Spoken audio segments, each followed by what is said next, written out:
the 204 games she has played in Team USA as a pro and the NCAA, she won 147 games and played 11,873 minutes. Please help me welcome Alex Cavallini.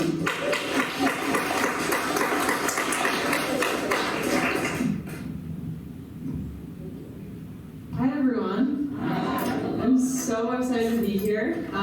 Nancy reached out to me probably a few months ago now. Yeah, she had reached out asking if I'd be willing to come and speak to you all today, and I'm very excited to be able to do so. So Nancy and I first met when I was skating on a Centene. She was working there, and so that's where the Blues practice facility is. So I trained out of there, and so you got a little bit of background with Gino Cavallini. So Gino and Paul, they both played for the St. Louis Blues, and so I married into the family, and yeah, so we ended up, my husband and I ended up down here in St. Louis because he now works with Paul. So it's been fun being able to be a part of the St. Louis community, and been here since October 2020. So it's been awesome to be here, and we're actually expecting to, so I'm pregnant. So I'm not currently training for hockey right now. Thank you. So yeah, a little bit of background. I am a two-time Olympian. I'm a gold and silver medalist, five-time world champion, a national champion.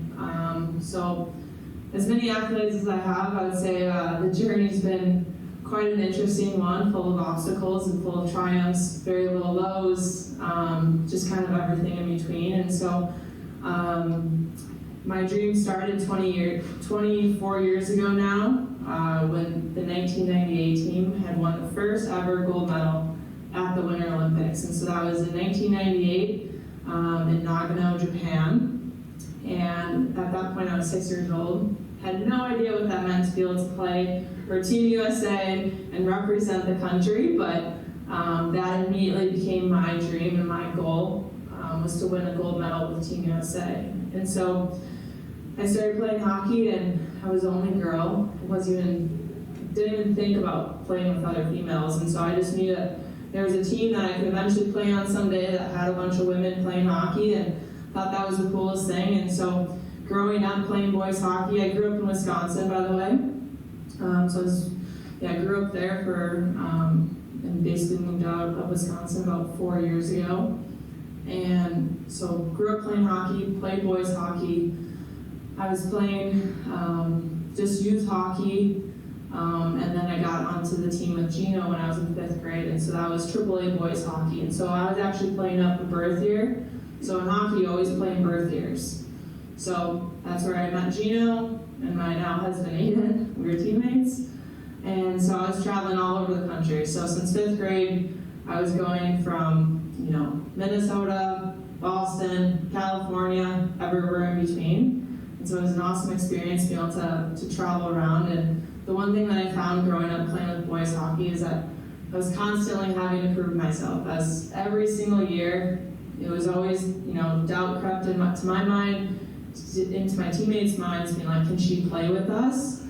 So every year I would have to, prove myself, show that I belong to the team. And I was so lucky to always have such amazing teammates and such, awesome coaches who supported me growing up. And so I found myself, still wanting to play for the U.S. national team.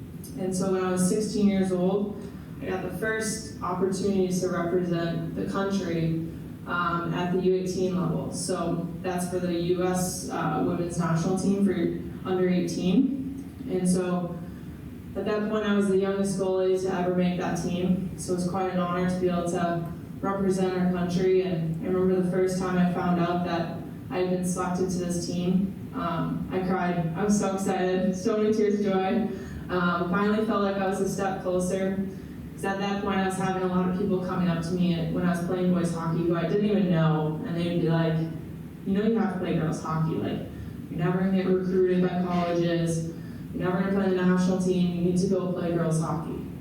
So every year I was like, nope, I'm going to keep playing boys hockey. I keep getting selected. I'm going to play boys hockey. So it turns out that I actually got recruited by the University of Wisconsin men's coach. He told the women's coach, and so going through that whole process in high school, my coach of that U18 team ended up being Mark Johnson, who is the coach of the University of Wisconsin Badgers. And so if you're a hockey fan or have watched Miracle, he's a big goal scorer in that for the 1980 team. So it was really cool to have that opportunity where I got to play with Mark Johnson, and soon after that I committed to the University of Wisconsin. So I was super excited to be able to continue my hockey journey at the University of Wisconsin. And so got to Wisconsin. Right before that, my senior year, I actually had to get hip surgery. So that was one of the first biggest obstacles in my career. So went and saw a doctor in Milwaukee, and he told me that I was never going to play at an elite level again. Don't even think about playing on the national team. Probably not going to be able to play D1 college.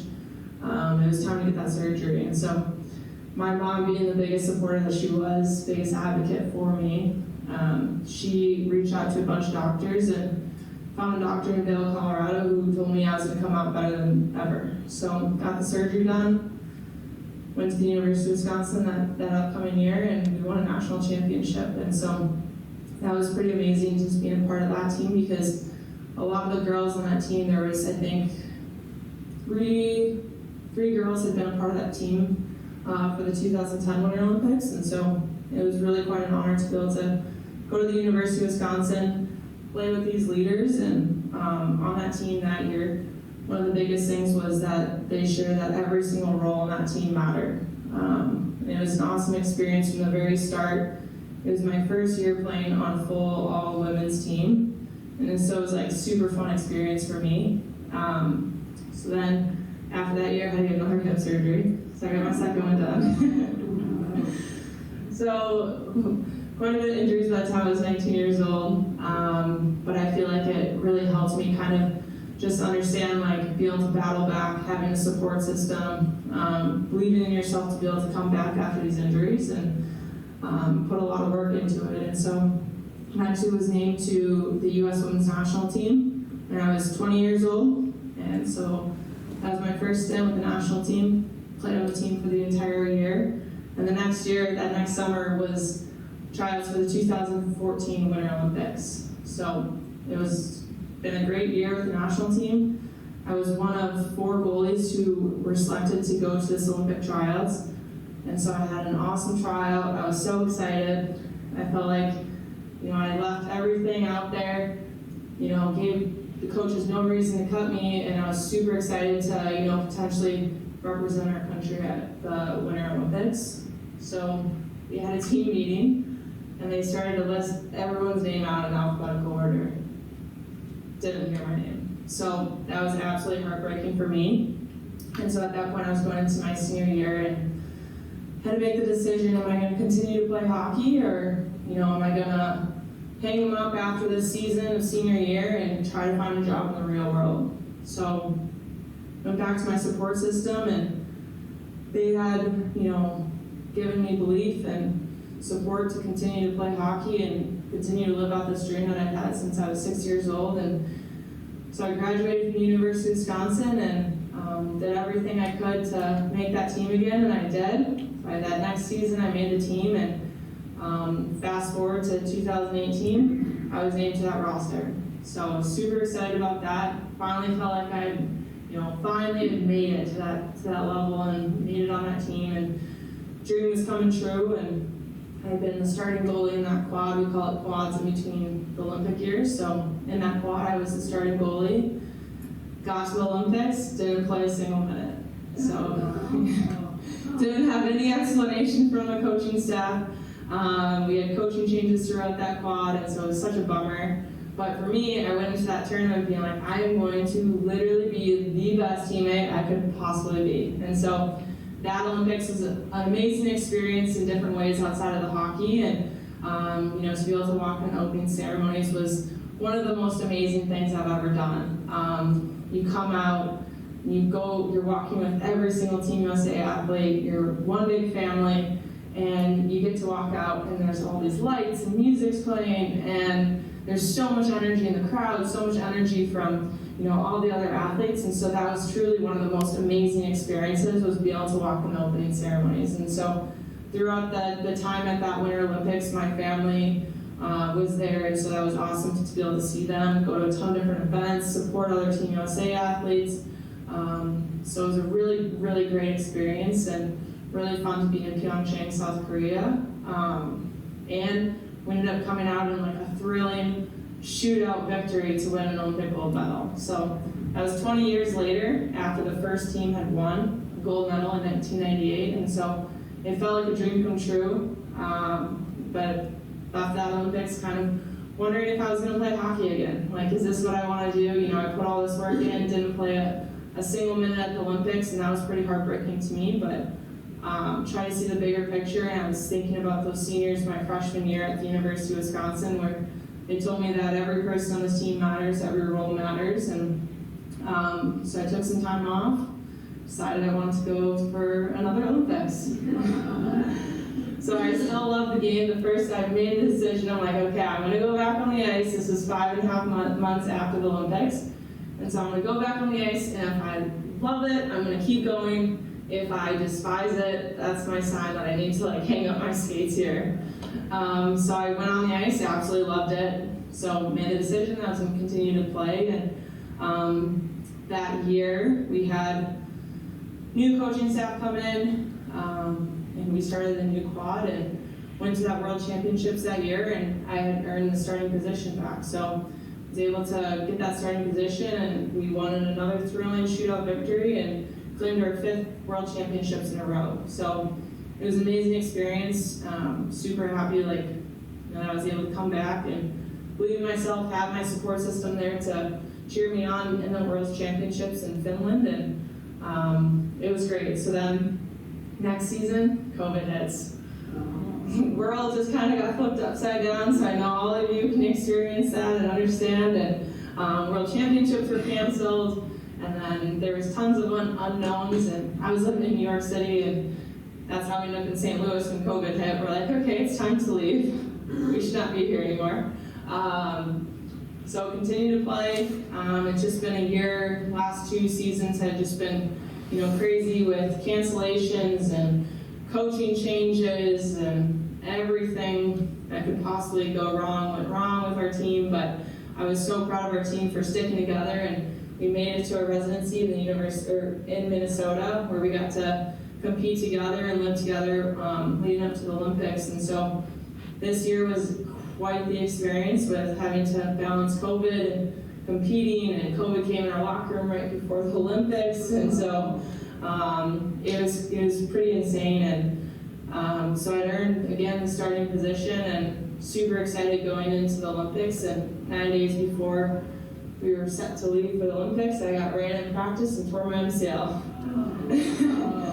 So with that, I was like, you know what, I've been through big injuries before, I've torn it twice in college, I know that I can battle through this. And so went to the doctor that day I tore it, and the doctor said, I'm so sorry, I don't know what to tell you, it's going to take you 6 to 8 weeks to just start to skate again. And I go, well, what happens if we have an Olympic championship game in 4 weeks? And she goes, I'm so sorry. Basically telling me my Olympics are over, and that, just focus on getting my knee better. So called my trainers were like, no, we're getting back. So went into absolute warrior mode. I was like, all right, we got this. I'm going to come back. I am going to play at least 1 minute in this Olympics. I put too much work into it. I am going to play a minute at this Olympics. And so everyone knew that that's how I was. And, my teammates have been so supportive of me over the years, and have known how much work that I put into it. I mean, every single one of us can say the same thing about each other on our team, is we've dedicated, sacrificed so much to get to where we are and to be a part of this team. And so I went into warrior mode, and I was like, I'm gonna play, we're gonna win this tournament. So started skating as soon as I could walk again, which was 8 days later. 9 days I was skating. So the position of goalie is pretty brutal on the knee. The whole reason of your MCL is to protect your knee from going into this position.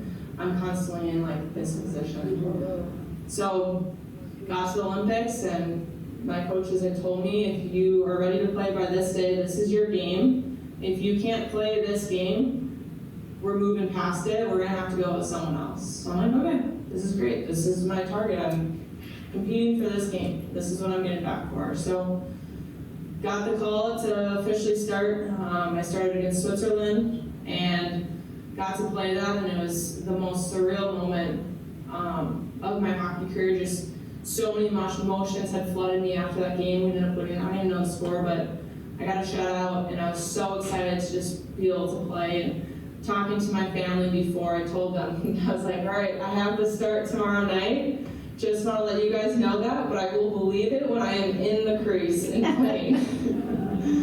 So my family was obviously so excited, and so I got to start, got the shutout, and after I feel like I was just so flooded with emotions, just thinking about where I was. I think it was 2 weeks prior. I think this was like day 14 or 15 at this point. And so just thinking about how far I'd come just in this past couple weeks, and then thinking about how far I'd come in just the past 4 years where I hadn't played a single minute, and now I just played my first Olympic game. And so I feel like for that in itself was such an accomplishment for me. So we finished out our round robin. We had lost to Canada during the round robin, and I started the medal rounds. So I started in the quarters, I got to play in the semis, and then I started the championship game. So still became the starting goalie after everything that I've been through. And unfortunately, we lost to Canada. Canada had our number this year. So we lost to Canada in the final game.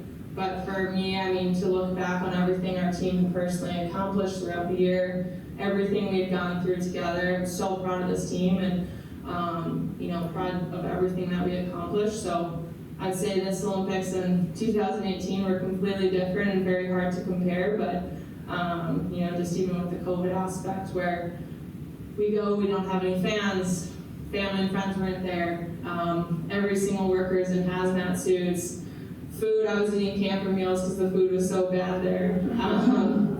Just different things like that we had to deal with as Olympic athletes, and to be able to do all of that with this team was truly remarkable. And like I said, I don't know what this next journey has in store for me with being pregnant and taking the season off, but my ultimate goal would be able to start a family and also come back and potentially go for the 2026 Italian Winter Olympics. So we'll see how it goes here.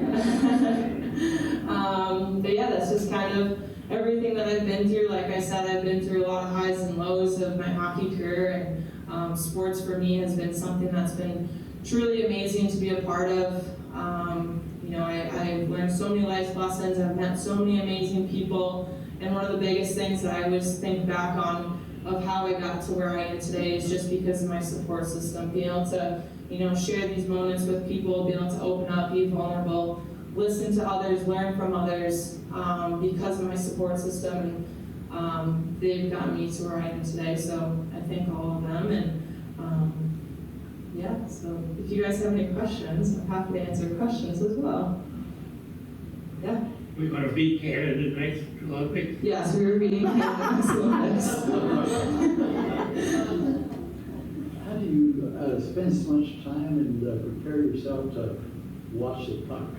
That always amazes me, how fast it moves and how it really has to change position, but still you don't move too far out of position.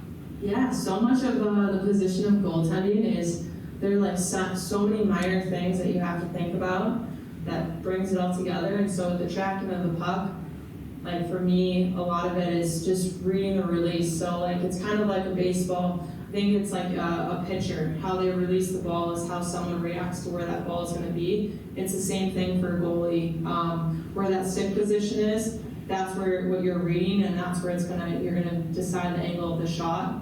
So it all comes from that, but also just understanding the game and being able to read plays. And so I think something for me personally I've gotten to be really good at over these past few, like, since I've gone out of college, I would say, being able to understand the game and being able to read plays very well. It's come with watching a lot of NHL hockey, and so being able to anticipate where that puck is going from A to B, knowing where people are on the ice, and then as well as reading the releases helps me a lot. Yeah. How did your brother's career in hockey go? So I had an older brother, Zach, who got me into hockey. He stopped playing in high school, and then I also had a younger brother, Chase, who he played 1 year of D3 college hockey, and then he was done as well. So, but my family was going in every single direction as kids, because all three of us played AAA hockey. So they were taking us all over the country. My parents were super spoiled when I was a U16, because at that point my oldest brother was playing high school hockey, and then my younger brother and I were on the same team. So they were so spoiled. They're like, we don't even know how to handle this, and we're both traveling together on weekends. So, growing up, we were always kind of getting shipped away with someone. One of us was getting left out to where we had to travel with another family, and I think that's what's so amazing about the hockey community too. Everyone's just willing to grab people and help it and do whatever they can to get us to practice or games or whatever it may be. What are the toughest shots for you to stop? Low side, stick side, high, low, I would say backhands. backhand? Yeah, because it's like a change of speed, and it's hard to release the shot, or hard to read the release of the shot. Anyone else? Yeah, it's an honor to have you here. Thank you for coming. Wanted to ask, 2018 in South Korea and 2022 in China had to be so different. A full arena in 2018, an empty one in 2022. I don't know how much you hear of the crowd, but do you really get up for games when it's an empty arena? What's the difference between playing in a full arena versus an empty one? Oh, it's so different. I'd say the one thing that helped us, so the question was, how do we get like amped up for playing in a packed stadium like in 2018 versus an empty stadium like we did in 2022.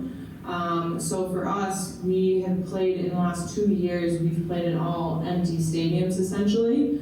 Like we did a whole year prior to the Olympic year, we were playing, we played in Madison Square Garden, we played at Enterprise here, we played, all these big NHL rinks with no fans. So I don't know if you guys saw when the NHL was going through that with no fans, they just would have the banners up, that's all it would be in the stands. So that's what we were dealing with. So I feel like having played in those stadiums empty kind of helped prepare us for it, but I would say it makes a huge difference of not having that energy, because when you do have that energy, it gives that team, an extra little boost to try to keep going. And I think having fans would have played a big role for our team personally in China. Having played with boys for a good while and then girls, what's the difference in the speed of the puck from the guy shooting it versus a girl shooting it? Yeah, I had a really hard time, I'd say, especially adjusting when I was younger. I always had a really hard time going from playing AAA boys hockey with the girls. The releases are different, the speed's different. I would find myself moving too quickly. And so I feel like, even going into college, I found myself, struggling with that as well. But I would say that over the years, I've just found more patience in my game, being kind of more calm instead of, always wanting to go at the puck, kind of letting everything come to me.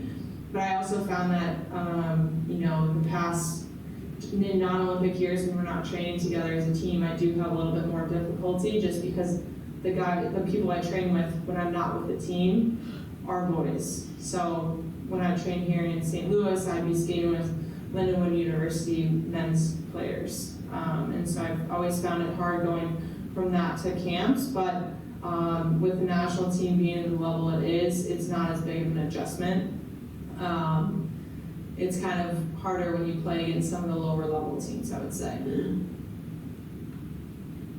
What's Gino doing these days? Gino? Yeah. He is in Chicago, Illinois, and he runs the Chicago Mission, which is a AAA organization for hockey. So he runs he's the president of that organization, and it's one of the top organizations in the country. And Paul is with RBC, so he's a finance guy. Okay, I've got a Blues question. So now that Husso is gone, do you think Charlie Sideburns will come back? Oh, I don't know. I haven't looked into it. I haven't thought about that. I'm hoping. He was great. Yeah, we'll see. Um, I don't know who they have in their tiering right now. I thought he was pretty high up there. I'm just curious, when you were in college, how did you handle your studying versus the practice for hockey?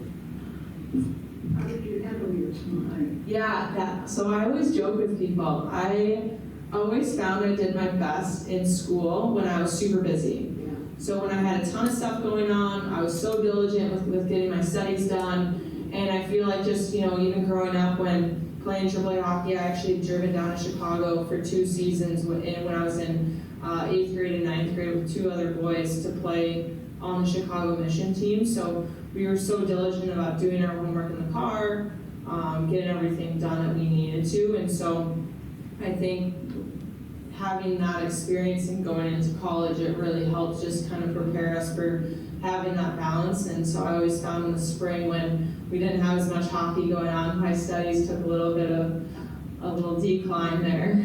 It's harder for me to study.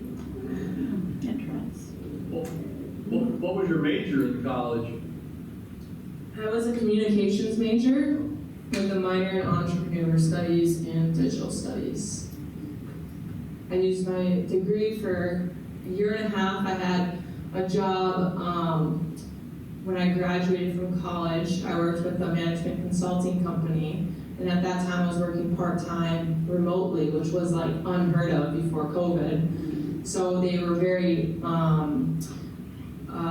willing and open to me still playing with the national team, because until that point we weren't getting paid really with youth from USA Hockey, and so we would get stipends from the United States Olympic and Paralympic Committee.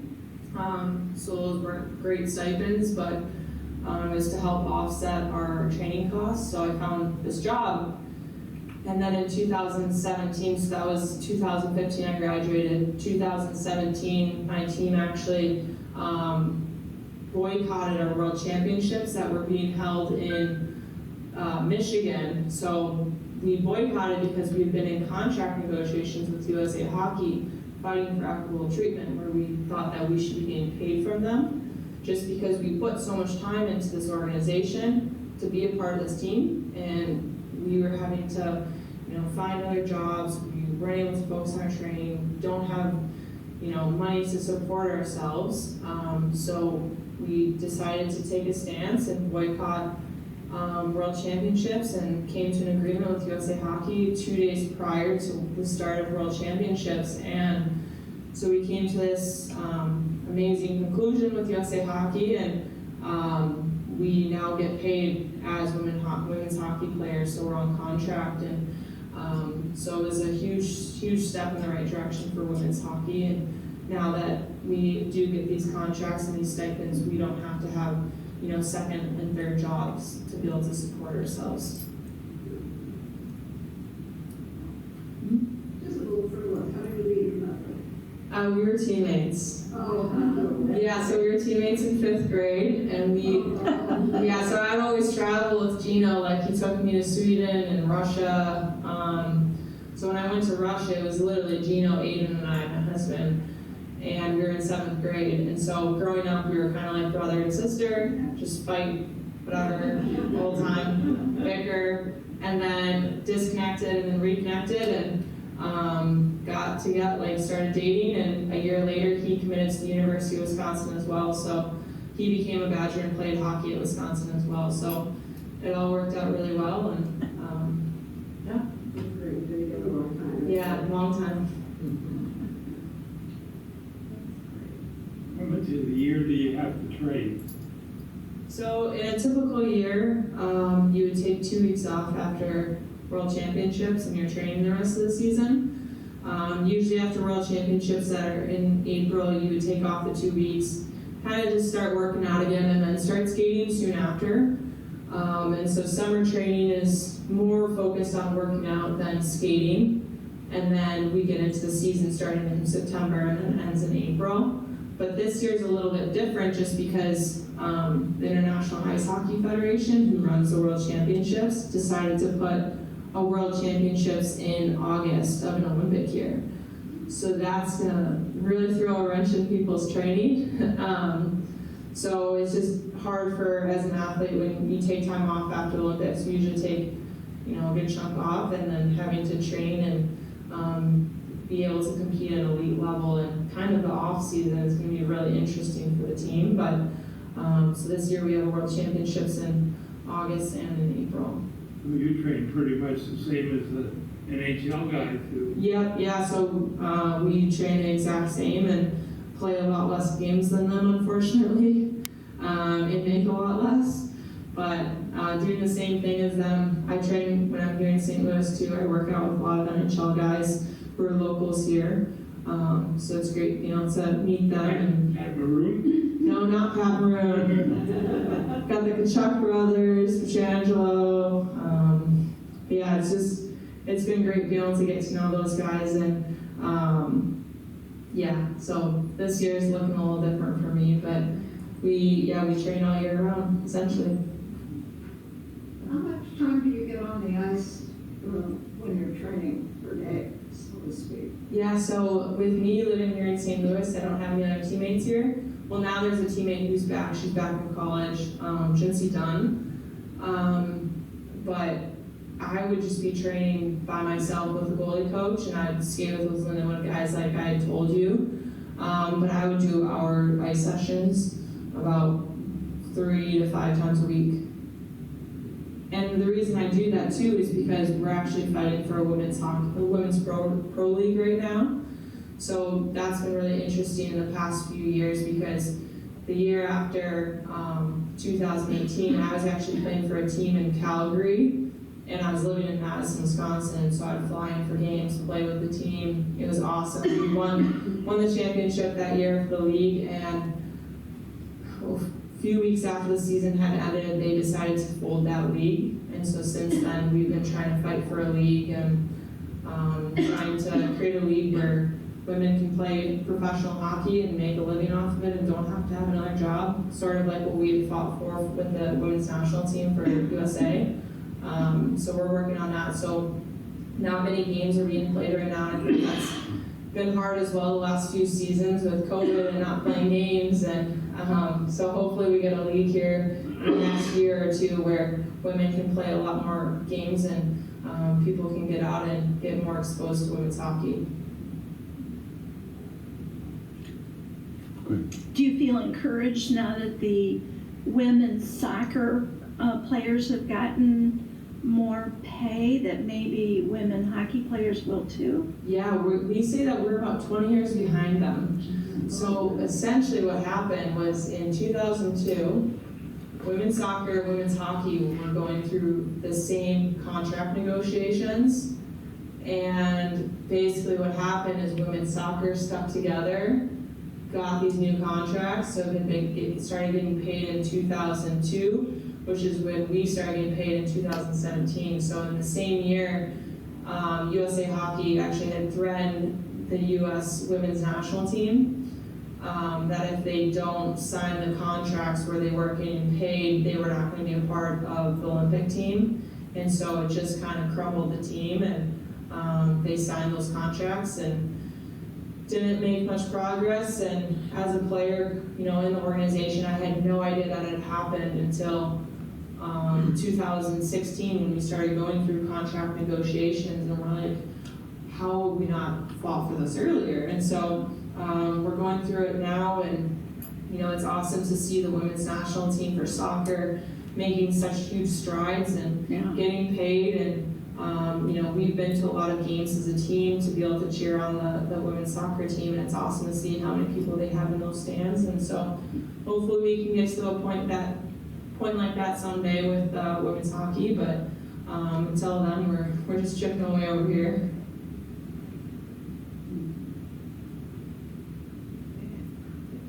Growing up in Wisconsin, I'm assuming you had a lot of ice facilities there, a lot more than here in St. Louis, to have a lot more opportunities to play hockey. Yeah, I feel like there are quite a bit of rinks here, but I feel like in Wisconsin it's just like a broader area, and then you can go into Illinois as well. Whereas I feel like in St. Louis it's kind of harder to get up to Chicago since it's a 4.5 hour drive. So we played a lot of games in Illinois, Michigan, and Wisconsin growing up. I see, like my neighbor used to play youth hockey, and he was up in Oregon, Wisconsin. I think it's near Madison. And there are a lot of towns in Wisconsin and Michigan and Minnesota that he played in, but as far south as he went really was Peoria, like the Peoria Mustangs or whatever. But it seemed like Wisconsin had a lot of opportunities. My other question is, do you have your medals here for us to see? I do have the medals for you all to see. So we can I can walk around with them. I don't know what's easier. Have people hold them. I think it's always great for people to be able to hold and see them just because they are very heavy. So I think it catches a lot of people off guard. So I can bring them around and stuff maybe when we're done asking questions. Do any other, schools here in the St. Louis area have hockey teams other than Lindenwood? So for D1, it's just Lindenwood for men and women. So women's already has been D1, and then men's is going D1 this year because I think they were considered D2 club, or D2. And then they had a club team as well. What is the age range of like the Olympic team for women, young, old? I think our oldest player this year was 33. I think she turns 34 today. And then our youngest player was 18 when she first got on the team. So it was quite the range. I'm 30 years old. I don't know if I shared that. So I'm on the older side. So I was the 5th oldest on the team this year. And so I never thought I'd see that day where, I had the 18-year-old turn 19. She's like, oh man, I feel like I've gotten so old. I'm like, don't talk to me right now. I just turned 30. But yeah, so it's fun. It's fun having such a wide range. We have a very solid core group of women. I'd say about 15 of us. I think there were 16 from the last Olympic team that were then again on this Olympic team, which was really amazing. We have a 23. First Olympics was 21-person roster. This was a 23-person roster. So to have 16 players return was awesome. And so we had some great newcomers. The younger players definitely, teach me a lot of things like TikTok. I don't understand that stuff. But so.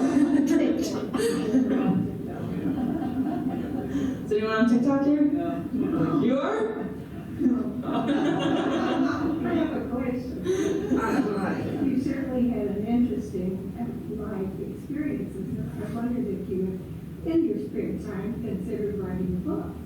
My mom always tells me to write a book. I'm like, no, I don't know. I think I've had some teammates write some books, and it's been awesome to be able to read from their experiences. And definitely have had some crazy experiences. So maybe at some point, but I don't feel like I'm quite there done writing my chapters yet. You're going to be busy. Yeah, I know, right? Busier. Busier, yeah. When is your baby due? December 27th. Oh. Yeah, a little Christmas or New Year's baby. We'll see. So are you going to share the medals then? Okay, cool.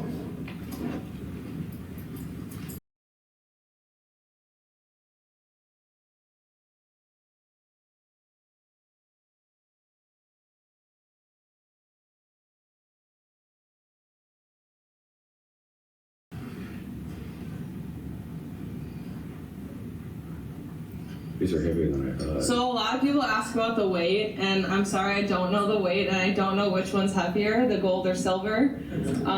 They're both pretty. This is probably 5 pounds. You think? I mean, I was partial trained. This is. I don't know. Yeah, I don't know. So I need to look it up. The gold one is gold plated, and so for the gold medal, this is from Pyeongchang, and so it's got. They say that the lines are kind of like their landscape, like the trees, the way the trees are in Pyeongchang. And then on the back, so you got the Olympic logo, and then on the back is the Pyeongchang Olympic logo, and then it says Ice Hockey Women's Tournament, and then it says stuff on the side as well.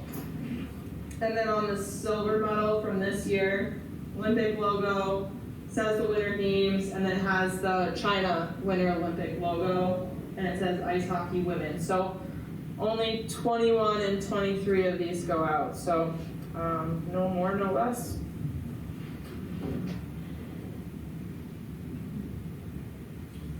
It's wonderful to hear you step in here and tell us all about it. It's wonderful. Yeah, this year was just such a different experience. Like, I'm sure as you guys can imagine with COVID and everything. But it's funny, because I talked to like the younger girls, and I was like, oh man. I was like, I feel bad, like you guys are experiencing this way, and they all loved it. So I'm like, at least you don't have anything to compare to. Did you all hang out in the dorm together all the time? So the way the dorms were set up, that's heavy, huh? The way the village is set up, we would have, there's 4 of us to a room sharing, and there's like a 4-bedroom, 3-bath. And so how the villages are always set up when you're at the Olympics is they create these new like apartments, but they don't install any of like the appliances and stuff. So you can see where the kitchen is, but there's no fridge, and there's no stove. So it's always super interesting in that regards. And then like the USOPC, the United States Olympic Committee, they furnish it with like couches and TVs, so our rooms could look completely different than Team Switzerland's rooms, just because of how their federations organize the rooms. So 4 girls were all together in one room or separate bedrooms? Separate bedrooms, Okay. but like one apartment room. Okay. Could you sleep the night before the games? Yeah, I would be able to. I think we were so tired at that point too, it would be easier to sleep.